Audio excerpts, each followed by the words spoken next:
The time is 6:58 on Thursday, the 30th of November. This is feels like it's my second day here, but it's actually probably my third day. It's too lazy to read all the directions, but it's a peach oolong tea because it says 0 on the front. I thought it was 0 calories, but I think it's got sugar in it. Probably a bad buy. See this wall of Korean text. I'm tempted to not read the whole thing. It takes like mental energy to read all that. This Google Lens, it doesn't do a good job when it's kind of flat, all curved around like that. It doesn't seem to work that well for these curved surfaces. 사망배 회원 공장 관의 원면 정제수 우롱차 정제수 purified water. What do they call it in Korean? 너비아니 불삼각. Maybe samgak 3 something. Or onigiri in Korea, I don't know. $1.36. Try opening it in the standard way here without destroying it. The middle strip, and right side off, fold, and then left side off. Kind of crumbling apart a little bit. And then the bulgogi taste interiorly, so it's very good. So these are actually a very good buy. $1.36. That's the hard part about Korean, is that you don't know when it's their version of the English word and when it's actually a higher level Korean word. Like here, you see Tiju Jero. Tiju's Jero. Jero means 0. But it could easily have been a Korean word. Pichi, oolong tea. It's all non-Korean words. So that's the issue you have to get used to. I think if I lived here long enough, I would get used to most of it, I would assume. Probably read faster. They did get rid of probably 95% of Chinese characters or Hanja, which makes it somewhat easier, but I don't know if that was a good idea, because Chinese characters is a very efficient way to convey information and read, and I think it dumbs down the population to have gotten rid of the Hanja. So I'm going to just ramble while I look at this video that I edited.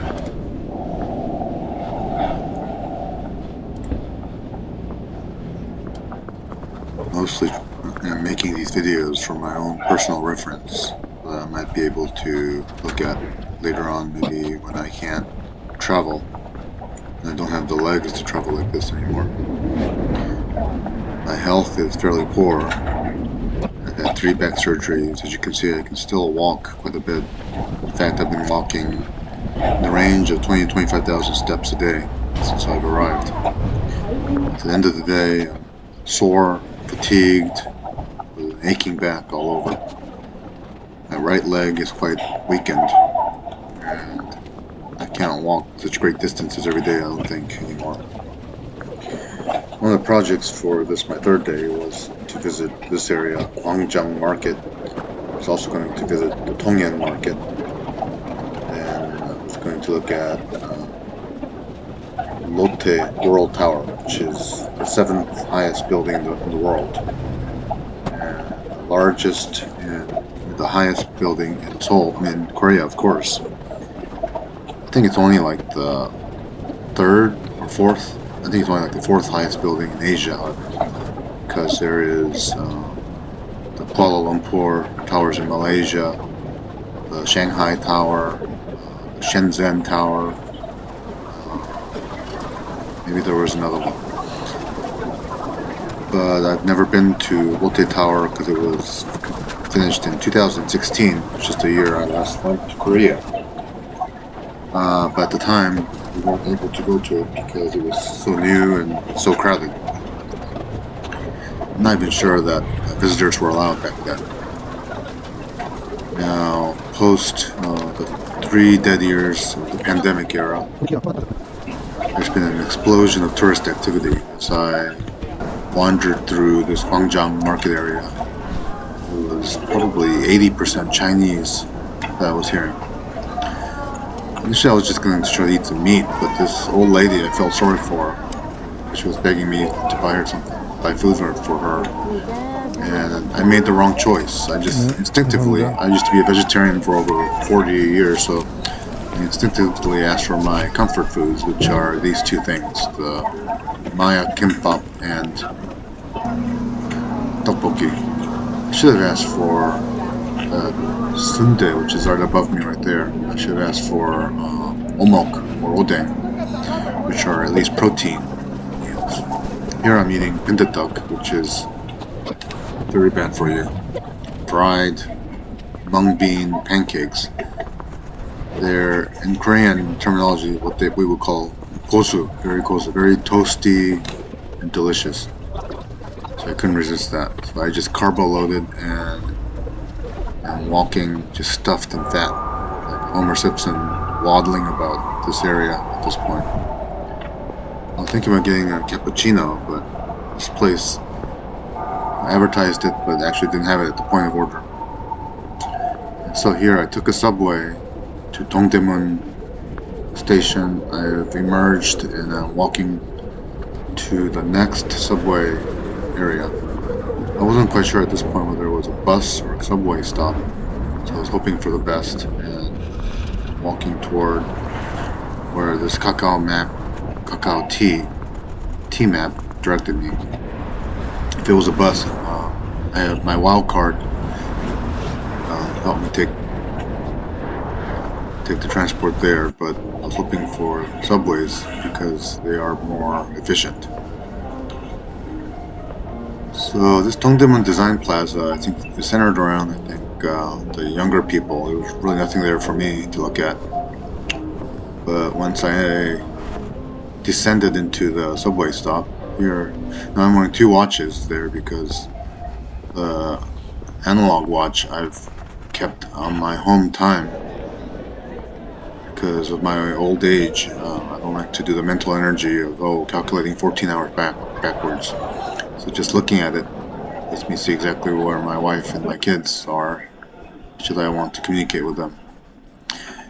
Here is the National Museum, the Bangmusan of Korea. There's a huge high school class waiting to get in, so I rush in ahead of them.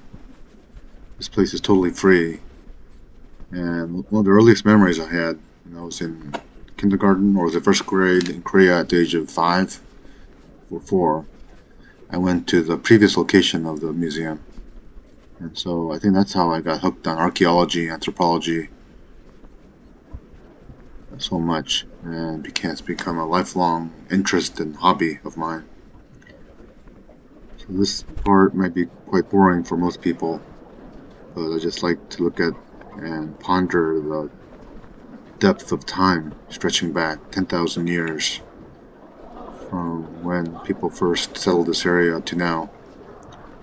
And I just think about and like to imagine how those people lived and thought. Humans really haven't evolved that much in that duration of time.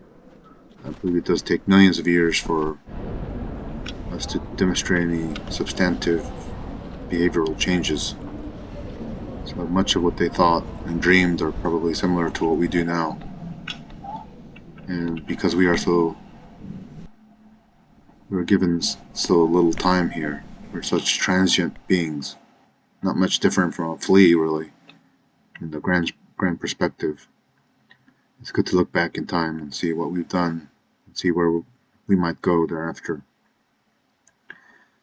It's been 51 years since I left Seoul as a small child with my family. My parents at the time told me we had to go to America because the Korean government was unstable and at war with North Korea, and another war was inevitable because they'd been through World War II and the Korean War fairly recently at that time. It was all very tangible to them. This was also during the Park Chung-hee era when Seoul and Korea was experiencing rapid growth. So my earliest memories of Seoul were these massive construction projects occurring all around me, and just absolutely chaotic, hectic.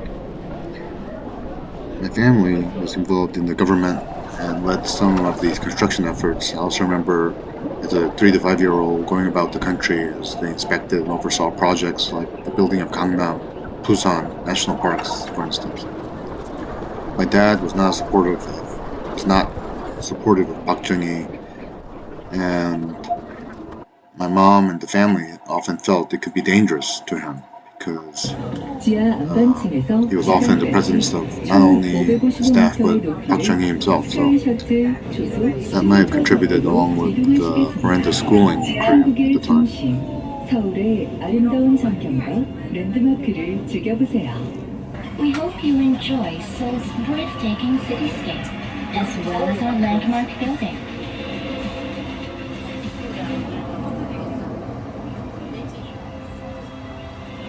하늘이 새로운 세상에 오신 걸 환영합니다. Welcome to a whole new world My in the parents, sky. my entire family were North Korean emigres post-war.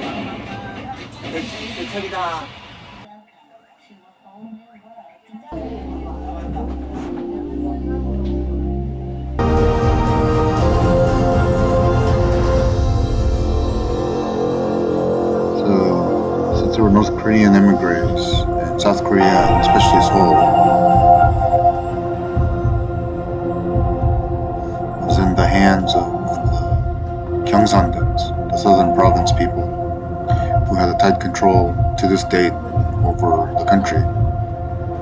And you should realize this because every president of Korea, except for one, from Gyeongsangbuk, and both of my parents were Seoul University graduates. They were from prominent families, so they were never in financial difficulties. But when the U.S. offered my dad a chance to come to America through their engineers and scientists program, which started in the late 60s or mid-60s, he decided to accept that offer after some thought and relocated us all to the U.S. In retrospect, this was a horrible decision.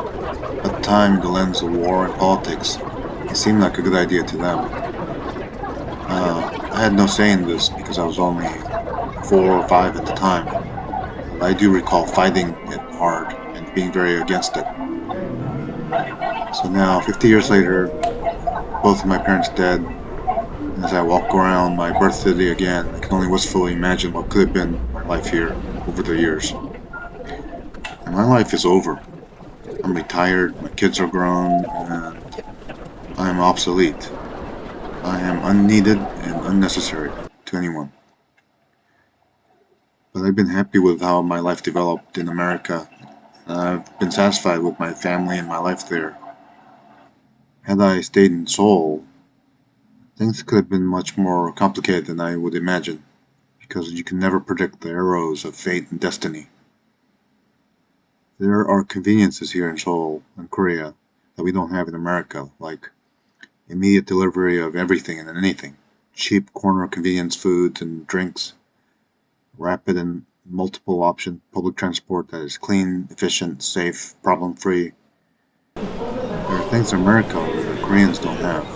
Less competition, easier schooling for the kids, bigger houses and cars, easier drives to our larger and greater national parks. Food is probably healthier in Seoul if you choose it. The water and air is probably not as clean as the rural parts of America, where I mostly grew up. College and college experiences in America is also quite different in Seoul. I'm not sure which is better. I think the elite schools in America beats out the elite schools in Seoul, of course. And you can make lots of money in both countries if you have the skills, talent, and connections.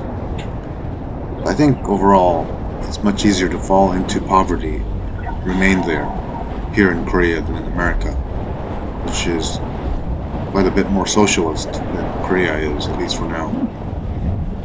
South Korea is still an orgy of capitalism with all its good and bad aspects. Seoul in Korea has always been a hyper-competitive place. The pace is faster, people move and behave more efficiently than I'm used to in America. There's virtually no crime, no violence. There is, as of yet, still racial and ethnic homogeneity. But there are strong indications that barbarians have breached the gate and have entered society. I was shocked to find TV here. I see Africans, South Asians, Muslims in commercials, and on TV shows, and even on subways. I see it commonly here. Whereas back in 1990 when I was here, it was very rare. People would stare if they saw a foreigner. What I've seen developing in America since the 1970s with their diversity project is clearly not only in place here in Seoul, but has been set in motion, although still incipient compared to America. I have very bad forebodings of it, because this is what has destroyed America over the past 50 years that I've witnessed personally. Being a much smaller city, much smaller country, this diversity project will certainly destroy Korea even faster.